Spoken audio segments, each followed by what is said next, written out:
In this video, we will see how to change Gmail conversation per page size of your Gmail account.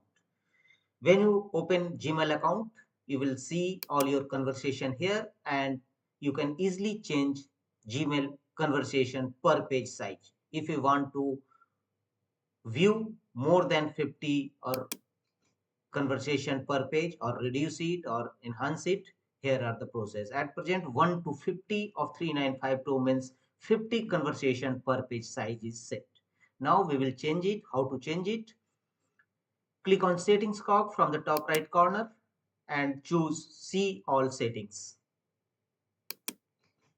Here go to general tab from the top menu bar under settings and scroll down and you will find maximum page, so 50 conversation per page size it is set. Now you can easily change it from the option is available 10, 15, 20, 25, 50 and 100.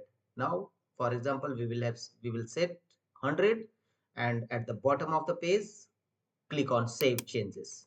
Now you can see, go to your inbox per page size, you can see 1 to 100 of 143. Now you can view 100 conversation per page size. From where you can easily change your per page conversation size of your Gmail account. That's all.